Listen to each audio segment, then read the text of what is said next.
جی ہمیں توقع ہے، یقین نہیں ہے. یقین ویسے بھی مومن ایک سوراخ سے دوبارہ نہیں ڈسواتا اپنے آپ کو، لیکن مشکل یہ ہے کہ جمعیت علماء اسلام ایک اپوزیشن کی جماعت ہے، اور اس وقت سے لے کر ہم مسلسل اپنے اس کریز پہ موجود ہیں، میدان میں اترے ہوئے ہیں، اور اگر وہ آنا چاہتے ہیں، اور ہماری کوشش ہے کہ ہم کوئی سولو فلائٹ یا اکیلے نہ جائیں بلکہ ان کو ساتھ لے کر جائیں. مولانا صاحب آپ کا کہنا ہے، مولانا فضل الرحمان صاحب کا کہنا ہے، مولانا فضل الرحمان صاحب کا کہنا ہے کہ یہ اسمبلیاں ناجائز ہیں. آج انہوں نے کہا کہ یہ اسمبلیاں ناجائز ہیں، اس کو ختم ہونا چاہیے. ہم یعنی ان کا بالکل واضح کہنا ہے کہ کوئی اسمبلی کے اندر تبدیلی نہیں، کوئی تحریک عدم اعتماد نہیں، صرف اسمبلیاں ختم ہونی چاہیے. کیا آپ اسی شرط پر اس اتحاد کا حصہ بنیں گے، یا اسمبلی کے اندر تبدیلی کے معاملے پر بھی اتحاد کا حصہ ہوں گے؟ دیکھیے، پھر میں ریکارڈ کی درستگی کے لیے عرض کروں گا کہ یہ موقف صرف مولانا فضل الرحمان JUI کا نہیں ہے. یہی موقف پیپلز پارٹی کا ہے کہ یہ اسمبلیاں جعلی ہیں، یہی موقف مسلم لیگ نون کا ہے، یہی موقف دیگر اپوزیشن جماعتوں کا ہے. اور میں سمجھتا ہوں کہ یہ موقف کے حوالے سے باقاعدہ طور پر ایک ڈکلیریشن پہ سب نے اتفاق کیا تھا، اور جو پہلے اسی ہوئی تھی اس میں اس بات کا اعلان کیا گیا تھا کہ یہ حکومت جو ہے جیل سازی کے حوالے سے لائی گئی ہے، اور یہ موقف سب کا ہے، اور ہم اسی موقف پر قائم ہیں. آپ اس جعلی حکومت کا حصہ، آپ اس جعلی حکومت سے، اب چونکہ فائنل ہو گیا، آپ اس جعلی حکومت یا جعلی اسمبلی سے استعفے دینے جا رہے ہیں؟ دیکھیے، یہی فیصلہ کرنے کے لیے ہم ہر اس قدم کے لیے جو ممکن ہے تیار ہیں، لیکن ہماری کوشش یہ ہے کہ وہ قدم ہمارے ساتھ قدم بقدم، بلکہ ہم چاہتے ہیں کہ بڑی جماعتیں آگے ہوں اور وہ اس معاملے میں آگے بڑھیں. حافظ صاحب، شہباز شریف صاحب کافی عرصہ چپ رہے ہیں. اگر آپ گزشتہ کچھ مہینوں کی بات دیکھیں تو ان کے جو بیانات بھی تھے، اکا دکا جو بیانات تھے، وہ مبہم سے تھے. لیکن کل مولانا صاحب سے ملاقات ہونے کے بعد ایسا کیا ہوا کہ وہ تحریک کے لیے بھی آمادہ ہو چکے ہیں، دھرنے کے لیے بھی آمادہ ہو چکے ہیں، اور آج بلاول بھٹو زرداری سے ملاقات کے بعد بھی وہ کافی گرم جوشی سے بات کر رہے تھے؟ دیکھیے جی، ہماری اطلاعات تو یہی ہے کہ یہاں پر شروع میں وہ آمادہ تو نہیں تھے، لیکن جناب نواز شریف صاحب، بڑے میاں صاحب نے شاید ان کو مجبور کیا تھا. اور اب بھی ہماری اطلاعات یہ ہے کہ اس حوالے سے بھی، کیونکہ اس سے پہلے جناب بلاول بھٹو صاحب جو ہے وہ پہنچے تھے لاہور اور ایک ہفتہ قیام کیا، لیکن وہاں پر ان کی ملاقات نہیں ہو سکی. لیکن اب بھی میں بالکل ایک سیاسی ورکر کی حیثیت سے، ہم نے اپنی پارٹی کے زعماء اور ساتھیوں سے بھی بات کی ہے. یعنی ایک رہبر کمیٹی ہے، اور رہبر کمیٹی جو ہے شروع میں بنائی گئی تھی، اور وہ رہبر کمیٹی مسلسل، اور رہبر کمیٹی کے حوالے سے یہ ہے کہ وہ فیصلہ کن انداز میں معاملات کو طے کرنے سے قاصر ہے جب تک کہ قیادت نہ پہنچے. اور اگر اب بھی معاملے کو کسی کمیٹی کے حوالے کیا جاتا ہے تو یہ کمیٹیوں کے حوالے سے بڑا تلخ تجربہ ہے ہمارے ملک میں. آپ کہتے ہیں کہ رہبر کمیٹی جو ہے، آپ کا کہنا بالکل درست ہے کہ رہبر کمیٹی کے سپرد نہ کیا جائے، قیادت خود فیصلہ کرے آ کے، تمام کیا ہیں. لیکن آج تو بھی جب ہم آپ سے بات کر رہے ہیں، اس سے پہلے تو شہباز شریف نے کہہ دیا اور بلاول بھٹو نے بھی کہہ دیا، نہیں پہلے رہبر کمیٹی کرے گی پھر ہم آئیں گے. میں یہی تو کہہ رہا ہوں، یہ تجویز ان کی طرف سے آئی ہے. میں ایک سیاسی ورکر کی حیثیت سے سمجھتا ہوں کہ معاملات طے ہیں. معاملہ یہ ہے کہ حکومت کے خلاف سب نے جو ایک ڈکلیریشن پہ دستخط کی ہے، اس کے لیے کیا عملی اقدامات کیے جائیں گے. اور اگر آپ اس کو کمیٹی کے سپرد کریں گے، پھر کمیٹی میں اس پہ بحث ہوگی، تو اس معاملے کو مزید لمبا کرنا میں سمجھتا ہوں کہ کافی دیر ہو چکی ہے. اور یہ 2 سال جس انداز میں گزرے ہیں، وہ ایک عام آدمی سے ہماری معیشت کو دیکھیں گے، مہنگائی کو آپ دیکھیں گے، دیگر معاملات کو دیکھیں گے، اور بین الاقوامی جو صورتحال ہے اگر اس پہ نظر ڈالیں گے تو یقیناً ہم سمجھتے ہیں. حافظ صاحب، آج ایک طرف تو مولانا صاحب کی ملاقات ہوئی ہے بلاول صاحب سے، دوسری طرف شہباز شریف کی بلاول صاحب سے ہوئی ہے، لیکن تیسری طرف پیپلز پارٹی اور نون لیگ کے کچھ رہنما جو ہیں قومی اسمبلی میں حکومت کے ساتھ بیٹھ کر نیب کے معاملات پر کو ڈسکس کرتے رہے ہیں، نیب قوانین میں تبدیلی. ایک طرف حکومت کو ختم کرنے کے لیے کوشش ہو رہی ہے، تو دوسری طرف حکومت کے ساتھ بیٹھنا، یہ آپ اس کو کس نظر سے دیکھتے ہیں؟ دیکھیے میں سمجھتا ہوں کہ جہاں تک نیب کا تعلق ہے تو ان کے قوانین تبدیلی شاید اس کا ازالہ نہیں ہے. نیب کی بنیادی طور پر اگر آپ تاریخ دیکھیں گے کہ وہ اسے بنایا کس لیے کیا تھا، جنرل پرویز مشرف نے جس نہج پر اور جس ڈگر پر اسے بنایا تھا آج وہی اسی پہ چل رہے ہیں. کیا اپوزیشن کو، کیا پیپلز پارٹی نون لیگ کو آج ان کے ساتھ بیٹھنا چاہیے تھا؟ حافظ صاحب کیا پیپلز پارٹی اور نون لیگ کو آج ان کے ساتھ بیٹھنا چاہیے تھا حکومت کے ساتھ؟ میں تو سمجھتا ہوں کہ وہ بات کی بات ہے، انہیں ہمارے ساتھ بیٹھنا چاہیے، اپوزیشن کو آپس میں بیٹھنا چاہیے، ان کی قیادت کو آپس میں بیٹھنا چاہیے. اب ساری کوشش اور کاوش یہ ہے کہ مولانا فضل الرحمان صاحب اٹھتے ہیں، پھر کراچی جاتے ہیں، کراچی سے وہ لاہور آتے ہیں، بلاول صاحب دوسری بار لاہور آ رہے ہیں. اب تو ہم اپنے ساتھیوں کو بٹھانے کے لیے جو پاپڑ بیل رہے ہیں، تو میں سمجھتا ہوں کہ پہلی فرصت میں کسی اور جگہ بیٹھنے کی بجائے ان کو بیٹھنا نہیں چاہیے، بلکہ ہمارے ساتھ اسی انداز میں آ کر کھڑے ہونا چاہیے جس انداز میں انہوں نے کھڑے ہونے کا وعدہ کیا تھا. حافظ صاحب، آپ مولانا فضل الرحمان صاحب کی ملاقاتوں پہ بات کر رہے ہیں، اسی پر کمنٹ کیا ڈاکٹر شہباز گل صاحب نے کہ مولانا صاحب ایک کرپٹ سے دوسرے کرپٹ تک صرف پیغام رسانی کا اس وقت فریضہ سر انجام دے رہے ہیں. ہاں، وہ یقیناً ان کی اپنی رائے ہوگی، لیکن ہمارے جو ان کی کرپٹ ہے ان کا ریشو زیادہ ہے. اس وقت جو وفاقی کابینہ میں ملکی اور غیر ملکی کرپٹ عناصر شہباز گل صاحب سمیت جو بیرون ملک سے لائے گئے ہیں، اور جنہوں نے حفیظ شیخ صاحب ہیں وہ وزیر خزانہ ہیں، اور اگر وہ کرپٹ تھے پرویز مشرف صاحب تو خزانہ کے اوپر بیٹھنے والا شخص کس طرح امین ہو سکتا ہے. اور اگر جناب زرداری صاحب اور پیپلز پارٹی جو ہے بڑے بے ایمان تھے تو اس وقت وزیر خزانہ کس کے ہاتھ میں تھا؟ اسی حفیظ شیخ کے ہاتھ میں تھا. تو وہی حفیظ شیخ آج ان کا وزیر خزانہ ہے. وہی جناب عبدالرزاق داؤد صاحب کہاں سے آئے ہیں، اور جناب سومرو صاحب کون ہے، فہمیدہ صاحبہ کون ہے. اگر آپ اٹھا کر دیکھیں گے تو ہمارے بیچارے تحریک انصاف کے جو اچھے لوگ ہیں وہ بیچارے تو کڈے لین لگے ہوئے ہیں. باقی تمام کا تمام جو کچرا ہے، گند ہے اور کرپٹ عناصر ہے وہ ان کے پاس ہے. آپ یقین جانیں آپ کیا سمجھتے ہیں کہ حافظ صاحب آپ کیا سمجھتے ہیں کہ مسلم لیگ نون کی جو قیادت ہے وہ شہباز شریف کو کرنی چاہیے یا مریم کو کرنی چاہیے؟ شہباز شریف تو پہلی بھی دفعہ آپ کے پاس نہیں پہنچ سکے تھے، تو مریم سے پہلے ہوتا تھا کہ وہ میاں نواز شریف کی جانشین ہے. مریم کی خاموشی پر کیا کہتے ہیں، اور کیا واقعی مسلم لیگ نون شہباز شریف کی طرف جانی چاہیے یا مریم کی طرف جانی چاہیے؟ تو پھر بہتری کی کوئی گنجائش پیدا ہوتی ہے. دیکھیے، مسلم لیگ ان کا معاملہ ان کا اپنے گھر کا معاملہ ہے، اور گھر تو نہیں بلکہ خاندان کا معاملہ ہے، چچا اور بھتیجی کا معاملہ ہے. میں یہ کہتا ہوں کہ کوئی بھی ہو، ہم تو چاہتے ہیں کہ اگر نواز شریف صاحب نے وہ آگے قیادت کرے، ان کی ماشاءاللہ صحت بھی ٹھیک ہے. اور ایک سوال کا جواب دے دیں، کیا مولانا صاحب یہ تحریک شروع کرنے جا رہے ہیں، آپ کی بہت بڑی ایک قوت ہے عوام میں، تو کیا اس پورے دورانی ہمیں ساری صورتحال میں جس طرح آپ نے کہا اب نواز شریف نے دوبارہ کہا ہے اور شہباز شریف ایکٹیو ہوئے ہیں، تو کیا مولانا صاحب اور میاں نواز شریف میں رابطہ ہے؟ دیکھیے، براہ راست تو رابطہ نہیں ہے، ظاہر ہے کہ ان سے بات ہوتی ہے. اور آپ کو یاد ہوگا کہ اس ملاقات سے پہلے انہوں نے ایک خط بھی بھیجا تھا، اور ان کے داماد صفدر صاحب وہ خط لے کر آئے تھے. یہ تمام باتیں ریکارڈ پر موجود ہے. ہم کہتے ہیں کہ کوئی بھی شخص ہو، اور اگر شہباز شریف صاحب اور جناب نواز شریف صاحب دونوں بیمار ہیں اور کسی مصلحت کے تحت مریم خاموش ہیں، تو ہمارے دیگر رفقا ہیں جو مسلم لیگ نون کے قابل احترام ہے، ان میں سے کسی کو لیڈر بنا دیں. حافظ صاحب ایک سوال کا جواب دیجیے گا. شہباز شریف صاحب کل کافی عرصے کے بعد سیاسی طور پر متحرک ہوتے ہیں، اور آج ایک ریفرنس ان کے خلاف دائر کرنے کی منظوری چیئرمین نیب کی جانب سے دے دی جاتی ہے، تو عید کے بعد وہ اے پی سی میں ایکٹیو ہوں گے یا پھر ریفرنس بھگتیں گے آپ کی نظر میں؟ دیکھیے، جہاں پر تیز رفتاری کا خدشہ ہو، آبادی زیادہ ہو، اس کو روکنے کا ایک ہی طریقہ ہے کہ لوگ اسپیڈ بریکر بناتے ہیں.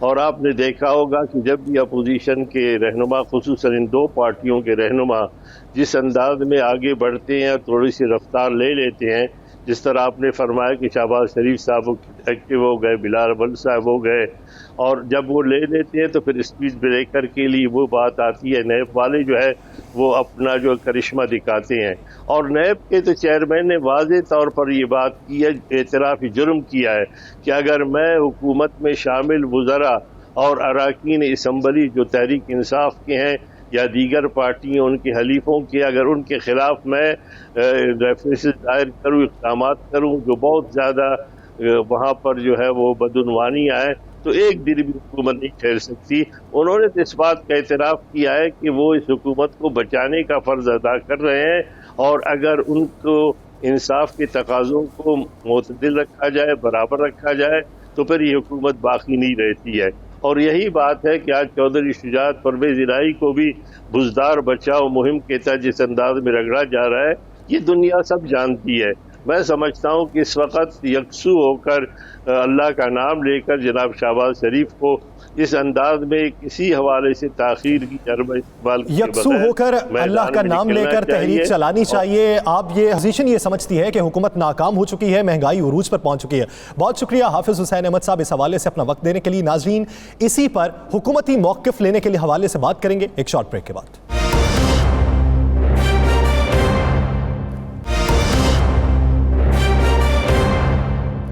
Welcome back. ناظرین، اپوزیشن تو متحرک ہو چکی ہے، کیا حکومت کو کسی مسائل کا سامنا ہے؟ کیا حکومت پریشان ہے؟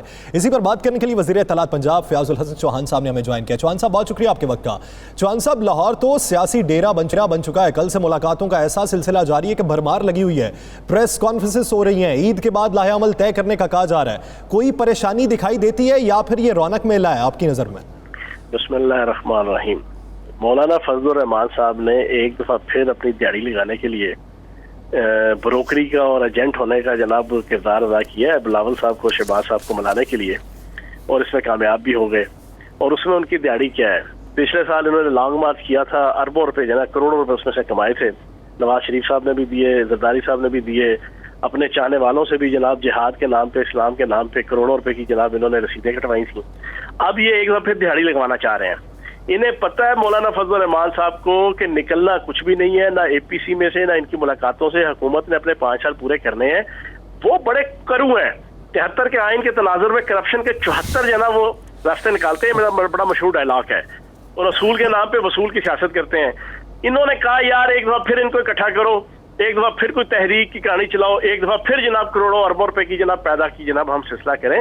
تو جناب مولانا فضل الرحمان صاحب نے اپنی دیہڑی لگانے کے لیے ایجنٹ اور بروکر بن کے آج 2 نیب زدہ اور احتساب زدہ سیاستدانوں کو ملا دیا ہے، اور آنکھیں دیکھنے والی تھی شہباز شریف صاحب کی نا پریس کانفرنس کے وقت، یقین جانے وہ بڑا تیرا سا آدمی ہوتا ہے نا، جو اندر سے کچھ اور ہوتا ہے، باہر سے کچھ اور ہوتا ہے، دائیں سے کچھ اور ہوتا ہے، بائیں سے کچھ اور ہوتا ہے، وہ بالکل وہ والا ان کا چہرے کا سٹائل اور آنکھیں ماسک کے باوجود ان کی آنکھیں پڑی جا سکتی تھی کہ وہ 1% چوہان صاحب وہ کہہ رہے ہیں کہ اب ہم نے حکومت ختم کرنی ہے، اب ہم اس کو ایک دن کا بھی ٹائم نہیں دیں گے۔ رانا صاحب تسی کدوں دے سن رہے ہو بھائی جان؟ 2 سال تے ہوئے نے، ہر روز صبح اٹھتے نے ناشتے دے ٹیبل تے کہندے نے جناب حکومت ختم کرنے لگے ہیں، تے راتی اپنا لک دورہ ہویا ہوندا تے سوندے نے تے جناب اپنا لک سنبھال رہے ہوندے نے۔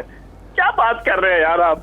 2 سال سے سن کے اے پی سی ہاتھ جوڑ کے ان کو کہہ رہی ہو یار میری جان چھوڑو تو کسی اور پاسے ٹکرو، جا کے میری کم از کم جان چھوڑو۔ یہ چھوڑے، اس میں سے نکلنا کچھ بھی نہیں ہے۔ آپ دیکھیں آج نیب کی کون سی انہوں نے تجاویز پیش کی جس پر آپ کی حکومت نے انکار کر دیا کہ ہم یہ ترمیم نہیں کریں گے؟ دیکھیں بات یہ بنیادی طور پہ یہ اپنا آپ بچانے کے لیے، لیکن شہباز شریف انسانوں سے سیاڑا ہے، یہ بھی سن لیں۔ شہباز شریف صاحب اتنے سیاڑے ہیں، انہیں پتہ ہے کہ جب ان کے خاندان اور ان کی پارٹی کی سیاست جناب وہ بیڑا غرق ہو رہا تھا، وہ گھل رہی تھی، پگھل رہی تھی، تو آصف زرداری صاحب اور بلاول زرداری صاحب تو جناب دونوں بازو جناب بغلوں میں دے کے جناب سائڈ پہ کھڑے ہو کے تماشا دیکھ رہے تھے۔ جب زرداری صاحب اور بلاول زرداری صاحب کے اوپر ڈنڈا پھر رہا ہے تو وہ آ کے جناب ان کو ریسکیو کریں، ان کو بچائیں۔ بلاول اتنا سیاڑا نہیں ہے وہ 27, 28, 29 سال کا ہی ہے، وہ اس کی ڈبل عمر سے بھی زیادہ کیا جناب شہباز شریف صاحب، جتنی اس کی عمر ہے اتنا اس کے سیاست کا تجربہ ہے۔ تو وہ پہلے تو اس نے ٹھینگنا دکھایا پچھلی دفعہ، اب کی بار مولانا فضل الرحمان صاحب آئے، انہوں نے منت کی کہ جناب شہباز شریف صاحب اور سانو بھی کوئی دیہڑی لان دیو، ویسے بھی اقتدار سے باہر ہیں، تو چلو اسی بہانے کو جناب ہر سال کوئی جناب کوئی 100 کروڑ 150 کروڑ کی